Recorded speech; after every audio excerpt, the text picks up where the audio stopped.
Dasar penerapan akuntansi manajemen Islam. Akuntansi manajemen Islam tentu tidak dapat dipisahkan dari konsep akuntansi Islam.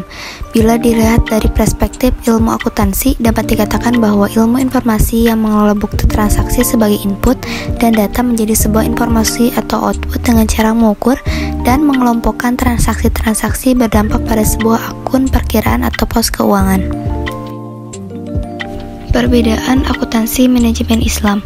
Perbedaannya, akuntansi manajemen tidak terikat pada akuntansi pihak eksternal atau aturan yang dibuat oleh akuntan Indonesia dalam pembuatan pelaporan keuangan, dan yang terpenting, akuntansi manajemen dapat memberikan manfaat seperti optimalisasi sumber daya yang digunakan, pencapaian tujuan perusahaan. Untuk itu, pelaporan akuntansi manajemen tidak tunduk pada aturan pihak eksternal. Khusus akuntansi manajemen Islam mengharuskan sebuah perusahaan memiliki etika bisnis yang sesuai dengan bisnis Islam dan tanggung jawab sosial, karena segala tindakan kita akan dimintai pertanggungjawabannya bukan hanya di dunia melainkan di akhirat. Prinsip dalam akuntansi manajemen Islam. Prinsip yang dipakai adalah menjaga sesuatu yang baik yang ada sebelumnya dan mencoba mencari hal baru yang lebih baik dari prinsip yang sudah ada.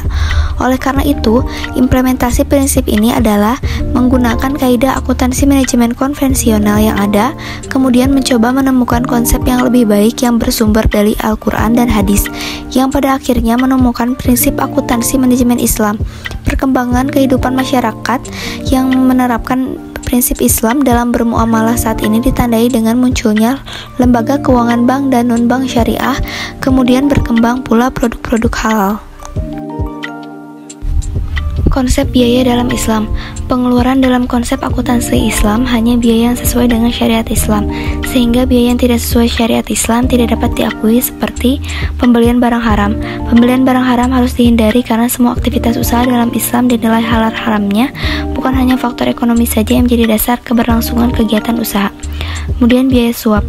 Biaya suap tidak diakui dalam Islam karena jelas diharamkan dan Rasulullah melaknat orang yang menerima dan yang memberi suap. Infak, sedekah, dan wakaf. Pengeluaran yang berkaitan dengan infak, sedekah, dan wakaf bukan diakui sebagai biaya tetapi diakui sebagai investasi untuk bekal di akhirat. Kemudian pembayaran bunga bank. Pengeluaran untuk membayar bunga bank tidak diakui sebagai biaya dalam Islam karena bunga bank haram hukumnya berhubungan dengan unsur riba. Dan pengeluaran zakat. Pengeluaran zakat diakui sebagai pengeluaran yang harus dilakukan ketika sebuah usaha mendapatkan keuntungan di atas nisab dan masuk haul.